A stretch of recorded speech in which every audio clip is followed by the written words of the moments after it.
Welcome back. We are joined today by Selamat datang kembali.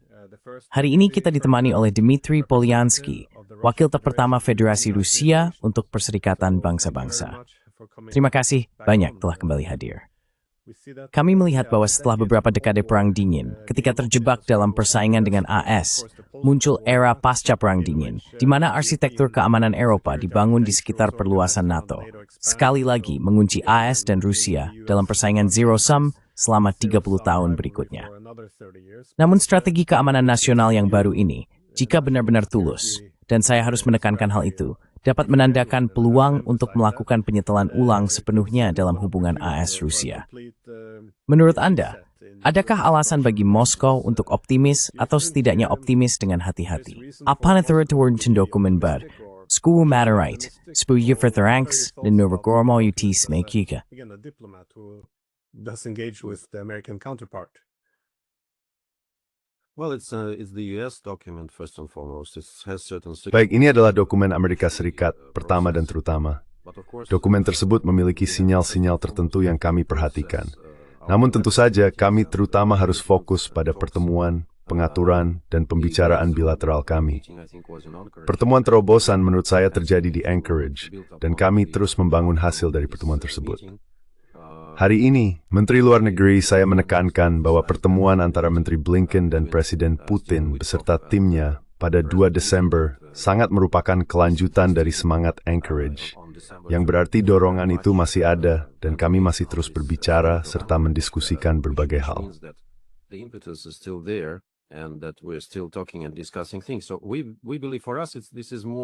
Jadi kami percaya bahwa bagi kami, yang lebih penting adalah bagaimana kami membahas sesuatu secara bilateral. Dan apa yang kami rancang secara bilateral, bukan secara sepihak melalui dokumen. Saya tidak ingin mengkritiknya, dan saya juga tidak ingin memujinya. Itu adalah dokumen milik AS. Dan tentu saja ada banyak hal menarik di sana. Banyak sinyal yang berbeda dari apa yang bisa kami bayangkan setahun yang lalu, atau terutama beberapa tahun yang lalu. No ieder mezemi tembangan perkembangan menarik. Perkembangan yang menarik. Yang penting kari sekarang badak betihi berberi serens through dewasa. Kita mbak dari kari susu sulit. Kuthru has berseri solusi. Trying to find solutions doesn't mean that we're everywhere on the same page. Itu tidak berarti bahwa kita sepenuhnya sependapat dalam segala hal. Tetapi, setidaknya kita sudah mulai berbicara satu sama lain dan mengidentifikasi masalah sebagaimana seharusnya dilakukan oleh orang dewasa. Tidak seperti Eropa, yang berusaha mengabaikan banyak isu keamanan, hidup dalam dunia yang tidak realistis, dan menggambarkan Rus sebagai musuh yang tidak layak diajak bicara. Kita melakukannya dengan cara yang normal dan pragmatis, sebagaimana sehara kekuatan besar berinteraksi, karena banyak tanggung jawab berada di pundak mereka, dan mereka harus menghadapi situasi demi kepentingan seluruh dunia. Itulah yang sedang kita lakukan, dan hal itu cukup memberi harapan saat ini.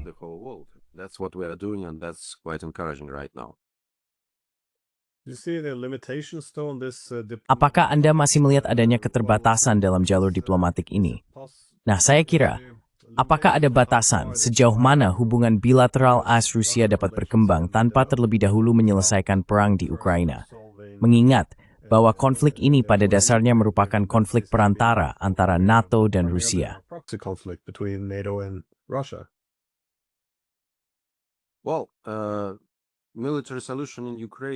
Nah, solusi militer di Ukraina bukanlah pilihan kami. Kami telah melakukan banyak upaya untuk menyelesaikan krisis keamanan Eropa ini melalui cara diplomatik, tetapi kami tidak didengarkan. Jadi kami harus melakukan apa yang kami lakukan. Sejak hari pertama, seperti yang Anda ingat, kami terus menegaskan bahwa kami lebih memilih solusi diplomatik untuk Ukraina dan untuk semua kontradiksi yang kini ada di Eropa, di Ukraina atau di tempat lain. Ukraina sepenuhnya merupakan produk Barat. Itu adalah kudeta inkonstitusional yang diilhami oleh Barat. Sekarang negara ini menanggung akibat dari apa yang terjadi pada tahun 2014 atau bahkan sebelumnya. Dan terserah pada mereka yang berada di balik kudeta itu, di balik proyek anti-Rusia yang diterapkan di Ukraina untuk menemukan solusi yang memungkinkan kita melangkah maju dengan bermartabat, dengan pandangan yang jelas terhadap masa depan dan itu temaling. and with optimism. So far, Europe is not doing this. There are different. Sejauh ini, Eropa belum melakukan hal ini. Ada angin yang berbeda di AS yang cukup menggembirakan. Namun Eropa sangat mengecewakan. Dan setiap upaya yang mereka lakukan tampaknya ditujukan untuk menggagalkan proses tersebut, merusaknya, dan mendorong Ukraina untuk terus berperang, dengan segala konsekuensi mengerikan bagi negara itu, rakyatnya, dan masa depannya. Ini adalah pilihan Eropa yang sangat aneh dan saya katakan, Dieselop geest, it's een grace na Iraks diender drigren on a sewers in Paul Them Emravi region. Of Russia and US leadership right now. Often when I listen to different analysts, Seringkali, ketika saya mendengarkan berbagai analis atau komentator, mereka cenderung berbeda pendapat tentang apa sebenarnya ambisi Amerika Serikat. Ada yang mengatakan bahwa mereka tulus dalam mengejar perdamaian, mengingat selama era bipolar atau unipolar, ada konfrontasi alami dengan Rusia. Namun, dalam dunia multipolar, insentif seharusnya lebih mengarah pada kerjasama. Pandangan alternatifnya adalah bahwa ini hanyalah semacam urutan strategis, menyerahkan konfrontasi dengan Rusia kepada pihak Eropa. Dan pertanyaan yang sering muncul adalah, jika AS benar-benar menginginkannya, mengingat pengaruhnya yang begitu besar terhadap Ukraina, bukankah seharusnya mereka bisa berbuat lebih banyak untuk mengakhiri konflik ini? Karena mereka menyediakan begitu banyak intelijen, senjata, logistik, penasihat, dan segala hal lainnya.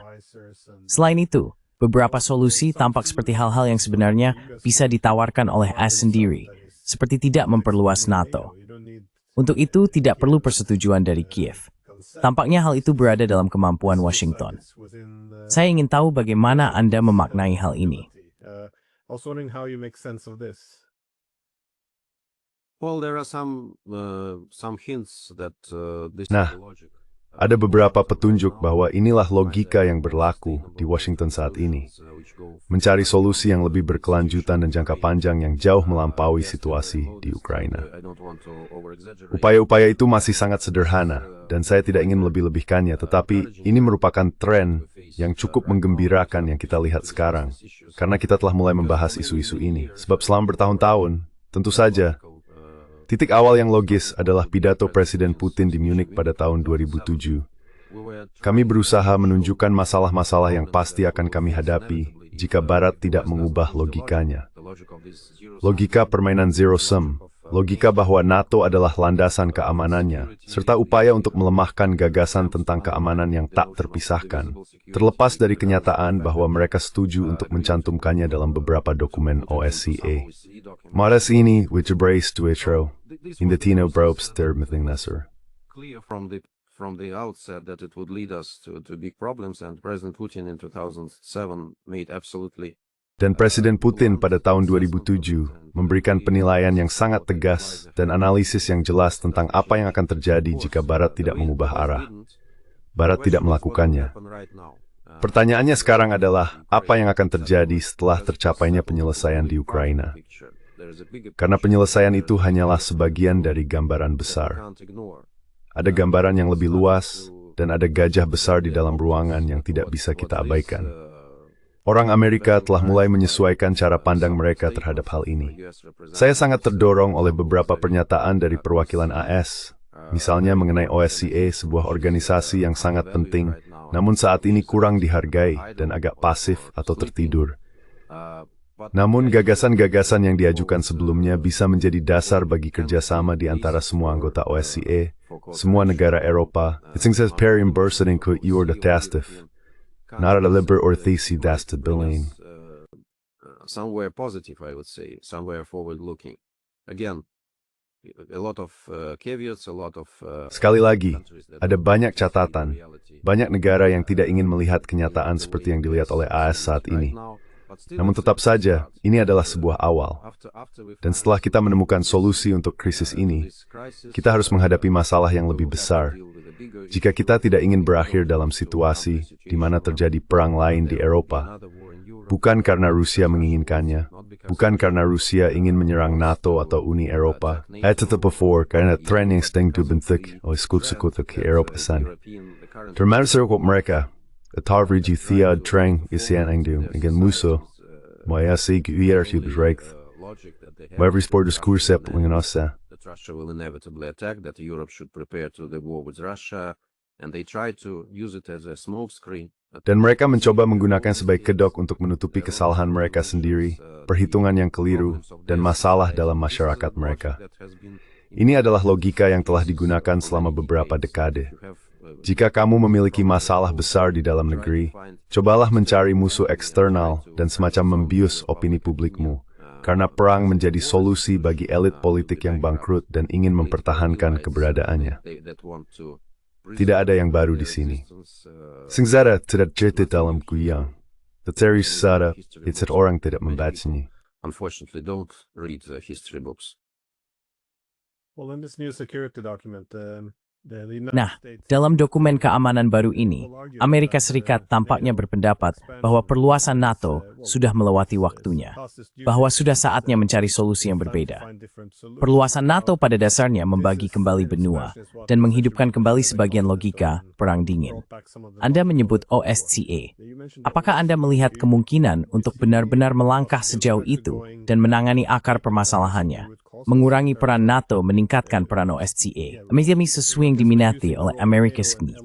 Maisit, bagian tentang OSCE. Yeah, I think that it's too premature to. Ya, saya pikir masih terlalu dini untuk terlalu optimistis tentang hal ini. Tetapi ada elemen tertentu, pernyataan-pernyataan tertentu, yang bisa mengarah ke arah yang benar, menuju pemahaman tentang akar penyebab krisis tersebut. Adapun bagi kita, sudah cukup jelas bahwa NATO sama sekali bukan bagian dari solusi, justru merupakan bagian dari masalah. NATO adalah peninggalan Perang Dingin. Dulu ada beberapa gagasan yang sangat berani. Saya ingat pada akhir tahun 1990-an, awal 1990-an, dan bahkan awal 2000-an, untuk membentuk semacam organisasi keamanan pan-Eropa. Itu akan berarti tidak ada NATO dalam bentuknya yang sekarang, melainkan sebuah organisasi yang mempertimbangkan kepentingan keamanan sah dari semua negara Eropa, dan bukan hanya Eropa, mungkin dalam dimensi Euro-Atlantik yang lebih luas. In Euro-Atlantic maybe dimension, but these bold ideas were absolutely sacrificed. Namun gagasan-gagasan berani ini benar-benar dikorbankan oleh logika NATO, dan NATO telah menjadi blok ofensif setelah tidak adanya organisasi Perjanjian Warsawa. Hal itu sangat jelas, dan krisis di Yugoslavia merupakan contoh nyata bagaimana transformasi NATO ini, tanpa memiliki pesaing atau musuh yang mampu menahan tekanan, dilaksanakan dalam praktik. Ini merupakan perkembangan yang mengerikan bagi Eropa dan dunia. Saya pikir inilah akar penyebab dari banyak masalah yang kita hadapi saat ini. Selama bertahun-tahun, negara-negara Barat tidak mengakui bahwa hal ini merupakan masalah. Bagi mereka, tugasnya adalah menciptakan arsitektur keamanan yang mengecualikan Rusia, yang merugikan Rusia, dan itulah kriteria untuk menilai keberhasilan atau kegagalan arsitektur tersebut. That was the criteria for success or not success of this architecture. This logic should remain part of history. Logika ini seharusnya tetap menjadi bagian dari sejarah dan bukan bagian dari apa yang sedang kita kerjakan saat ini. Ada indikasi bahwa ada pemahaman bahwa kita perlu sangat kreatif dan berpikiran terbuka dalam menangani isu-isu keamanan, terutama di Amerika Serikat. Dan sekali lagi, ini menggembirakan, tetapi saya tidak akan melebih-lebihkan pentingnya hal ini. Karena Amerika Serikat memang pemain penting, namun masih ada pihak lain yang sangat keras kepala, masih terjebak pada masa lalu, pada mentalitas Perang Dingin dan Rusofobia. Bagi saya dalam hal ini masih belum ada cahaya di ujung terowongan, jadi masih banyak pekerjaan yang harus dilakukan. Rusia selalu bersedia melakukan bagiannya. To do this part of the job, Russia was always open-minded, but we were not heard. Rusia selalu berpikiran terbuka, tetapi kami tidak didengarkan. Kami selalu diperlakukan seolah-olah hanya negara di pinggiran Eropa. Dan jika kita berbicara tentang organisasi ini, logikanya, alih-alih berusaha merangkul semua pihak dan membangun rumus keamanan yang mencakup Rusia, ternyata menjadi semacam alat Barat untuk mencivilisasi, dalam tanda kutip, negara-negara di Timur Wina, memaksakan nilai-nilai Barat dan mencampuri urusan dalam negeri mereka. Jika logika ini berubah, Saya pikir organisasi ini memiliki masa depan yang sangat cerah, dan Rusia akan siap bekerja sama dengan semua pihak. Jika tidak, ya, saya pikir organisasi ini mungkin juga akan menjadi bagian dari sejarah, yang akan menjadi kesempatan yang sangat terbuang bagi negara-negara Eropa untuk mencapai stabilitas sejati dan masa depan yang cerah.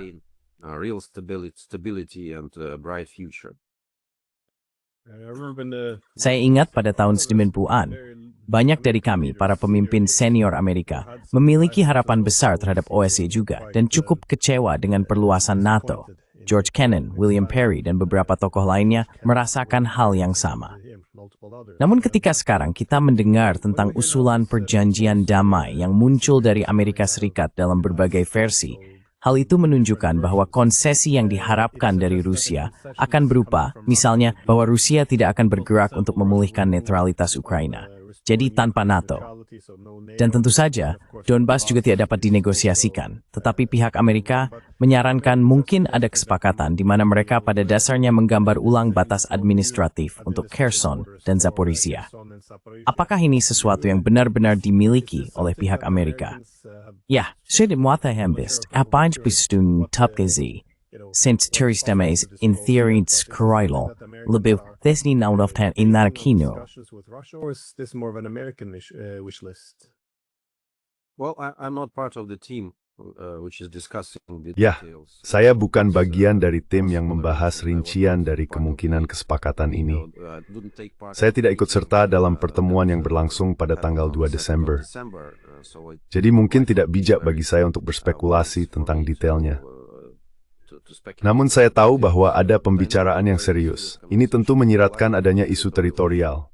Anda menyebutkan konsesi dari Rusia. Nah, satu konsesi dari Rusia, dan saya pikir bahkan Presiden Trump juga mengindikasikan hal ini, adalah bahwa jika ada kesepakatan, kami akan menghentikan kemajuan kami ke wilayah lain di Ukraina. Karena kami akan memiliki beberapa jaminan bahwa bagian Ukraina yang tersisa akan hidup sesuai dengan aturan yang normal dan beradab, di mana setiap orang memiliki hak atas identitas nasional untuk berbicara dengan bahasa yang mereka inginkan, kebebasan beragama, dan di mana tidak akan ada pemuliaan terhadap penjahat Nazi.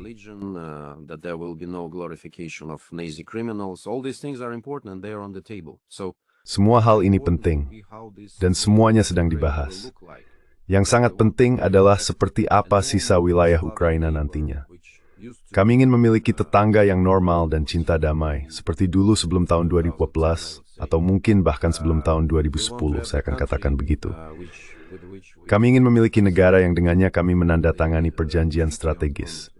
Kami telah mengakui status netral Ukraina, dan semua hal tentang NATO muncul belakangan. Hal-hal itu tentu tidak disepakati dengan Rusia. Jadi kami ingin kembali ke situasi tersebut, dan kami tidak ingin memiliki sarang lebah debah di perbatasan kami. Kami ingin memiliki tetangga yang normal dan cinta damai, dan kami siap menjalin hubungan bertetangga yang sangat baik dengan negara itu.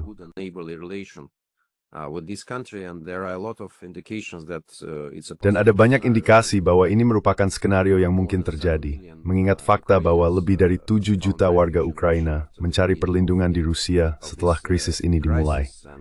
Dan itu jauh lebih banyak dibandingkan di Eropa. Meski begitu, masih ada banyak ikatan antara kedua bangsa kita, terlepas dari upaya banyak pihak di Eropa yang mencoba menunjukkan bahwa ada permusuhan permanen antara Rusia dan Ukraina. Itu tidak benar.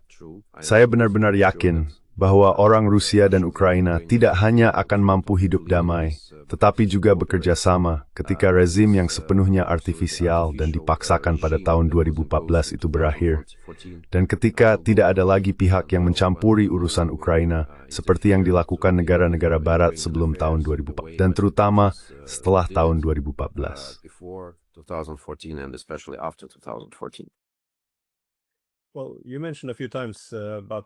Nah, Anda sudah beberapa kali menyebut para pemimpin Eropa dan bagaimana mereka terus menempuh jalur yang bisa mengarah pada konflik lebih lanjut dengan Rusia. Namun, pernyataan terbaru dari berbagai pemimpin Eropa menunjukkan bahwa mereka sedang bersiap untuk konfrontasi jangka panjang dengan Rusia, bahkan jika Amerika Serikat mundur dari konflik ini.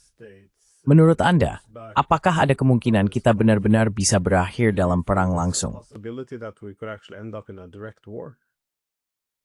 If everything goes like this, and if the elites in Europe, Jika semuanya terus berjalan seperti ini, dan jika per elit di Eropa berubah, jika terus metunjuk nomor cepat harian bil, jika itu kemungkinan besar terjadinya konflik sama itu, dan itu betul Methilia, strength, ini menjadi stereotip yang tahu satunya, saat-saatnya raison untuk ada juga resort. Itu sesuatu begitu rank di kosul. Seseorang yang bisa menarik atau mengalihkan perhatian masyarakat Eropa dari semua masalah yang mereka hadapi di dalam negeri. Mereka butuh seseorang untuk disalahkan, tetapi sungguh konyol, misalnya, menyalahkan Rusia atas masalah standar hidup orang Eropa ketika Eropa sendiri yang memutuskan untuk tidak membeli sumber energi murah dari Rusia. Decided to not to buy cheap Russian energy sources. So look at Germany, what happened there. Jadi lihatlah Jerman, apa yang terjadi di sana. Apakah ini masalah yang disebabkan oleh Rusia, sehingga Jerman sekarang harus membeli sumber energi dari AS dan pemasok lain, dengan harga yang tentu saja tidak kompetitif dibandingkan dengan harga dari Rusia? Ini adalah pilihan yang disengaja, dan sekutu Jerman serta Eropa memikul tanggung jawab penuh atas hal itu. Tetapi mereka tidak ingin bertanggung jawab. Mereka ingin menemukan musuh, dan musuh itu adalah Rusia. Jadi jika tidak ada yang berubah, kita akan menghadapi masa depan yang sangat berbahaya.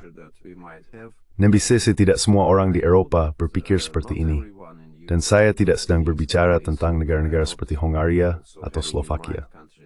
Like Hungary or Slovakia, there are sane voices in many European countries, and ada suara-suara yang waras di banyak negara Eropa, dan semoga mereka dapat mengubah posisi mereka menjadi langkah-langkah praktis serta menekan sekutu mereka untuk menjauh dari jalur yang benar-benar bunuh diri yang kini dipilih oleh Eropa. Ini adalah isu besar. Apakah mereka akan mampu mengubah citra dan terlibat dalam dialog yang nyata, konstruktif, dan berpikiran terbuka dengan Rusia? Pertama dan terutama, saya memikirkan OSCE, tetapi mungkin ada peluang lain bagi kami juga. Ada skenario seperti itu, pilihan seperti itu yang lebih disukai oleh Rusia. Hari ini misalnya Menteri menegaskan akan siap menandatangani perjanjian hukum, jaminan hukum dengan NATO dan Uni Eropa sebagai langkah awal untuk mencari solusi atas masalah kami. No one will attack no one, so it's kind of. Tidak akan ada yang menyerang siapapun. Jadi bisa dibilang ini semacam pakta non-agresi antara Uni Eropa, NATO, dan Rusia. Apakah blok-blok ini siap menerima logika semacam itu? Saya sangat meragukannya. Karena jika dilihat dari pernyataan para pemimpin mereka, mereka belum siap melakukannya. Mereka belum siap meninggalkan konsep bahwa Rusia adalah musuh dan diduga berniat menyerang Uni Eropa dan NATO. Ada juga hal-hal yang konyol, seperti pernyataan terbaru dari kepresidenan sementara Finlandia di OSCE dan dari Nyonya Kaja Kallas yang terkenal karena pengetahuannya yang lemah tentang sejarah, yang mengatakan bahwa Rusia diduga menyerang tetangganya sebanyak 22 kali, dan bahwa tidak ada yang menyerang Rusia pada abad ke-20.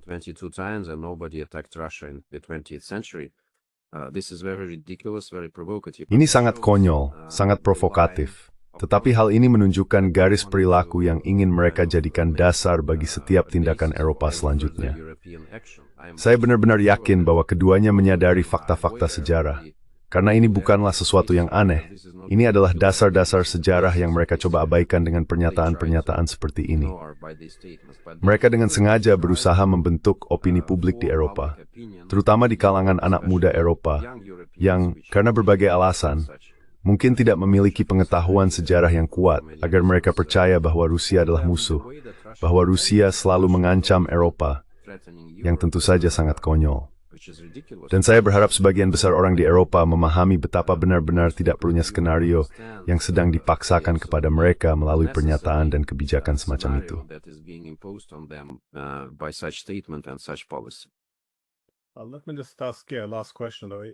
Izinkan saya mengajukan satu pertanyaan terakhir. Apakah ada upaya diplomasi yang sedang berlangsung antara pihak Eropa dan Rusia? Karena sekarang kita melihat bahwa Lavrov mengatakan para pemimpin Eropa sedang dikuasai oleh kegilaan militeristik. Ia mengatakan bahwa jika mereka menginginkan perang, maka Rusia siap untuk itu saat ini juga. Sementara itu, Sekretaris Jenderal NATO, Mark Rutte, mengatakan bahwa Rusia adalah target berikutnya. dan bahwa kita harus bersiap untuk perang karena Rusia akan datang menyerang kita. Maksud saya, jika kita tampaknya menuju ke arah itu, apakah benar-benar tidak ada pembicaraan sama sekali? Apakah setidaknya ada pertukaran tidak resmi yang terjadi, atau memang sama sekali tidak ada komunikasi antara kedua pihak? No talk whatsoever between the two sides. Well, it takes two to tango, of course, here. Ya, tentu saja dibutuhkan dua pihak untuk menari tango. Rusia selalu ada. Kami tidak pernah menghentikan dialog kami dengan Eropa. Justru Eropa yang melakukannya, dengan cara yang merendahkan dan berpandangan sempit. Saya bisa katakan bahwa jika kita berbicara tentang konteks resmi, konteks publik, dan upaya untuk membangun sesuatu, saya tidak berpikir kita bisa membanggakan sesuatu yang berarti. Ya, mungkin kecuali upaya Presiden Macron untuk menghubungi Presiden Putin pada satu titik yang tidak menghasilkan apa-apa. Jadi logika keliru Presiden Macron belum berubah. Saya bisa katakan bahwa secara informal, saya merasakan adanya perubahan sikap tertentu dari rekan-rekan Eropa kami, bahkan di sini di PBB. Sudah ada lebih banyak pertemuan di lorong-lorong.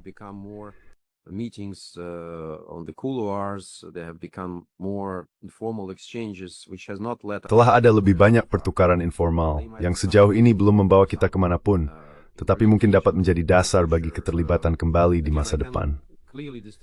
Sekali lagi, saya dapat dengan jelas membedakan antara negara-negara seperti Prancis, Jerman, Italia, bahkan Inggris, saya tidak tahu. Mungkin Belanda, Belgia, beberapa negara lain, dan juga Swiss. Mereka berusaha mencari solusi secara informal dan bersikap terbuka. Lalu ada kelompok negara lain, yang kini sebagian besar terbatas pada 4 negara, Estonia, Latvia, Lithuania, dan Polandia. Negara-negara ini sangat histeris terhadap kemungkinan apapun untuk kembali terlibat dengan Rusia. Mereka membuat semua pihak lain tetap berada di jalur yang bunuh diri ini.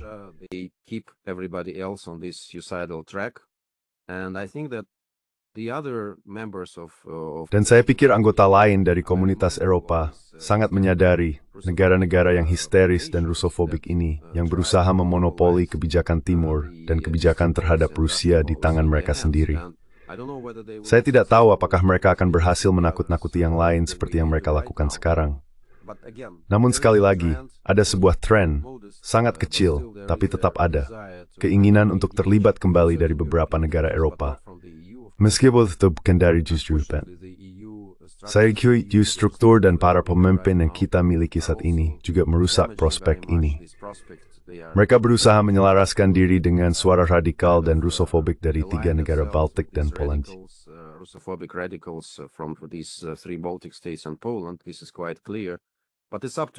Ini cukup jelas, namun terserah pada Eropa untuk memutuskan jalan mana yang ingin diambil. Sekali lagi, kami tidak bisa memaksa siapapun. Kami terbuka dan siap untuk berdialog. Kami memiliki gagasan konkret, dan mereka tahu itu. Semoga dalam waktu dekat kami dapat terlibat kembali di suatu platform, karena hal itu demi kepentingan kami dan kepentingan seluruh dunia. Namun ada juga skenario lain yang mungkin terjadi. Jika Eropa tetap pada posisinya, jika bersikeras, jika tidak ingin terlibat kembali, maka tentu saja saya tidak bisa menutup kemungkinan bahwa pada suatu saat akan muncul masalah militer yang, seperti yang ditunjukkan sejarah, sekali lagi akan membuat Eropa hancur, dengan semua harapan yang pupus. Dan kita harus memulai dari nol.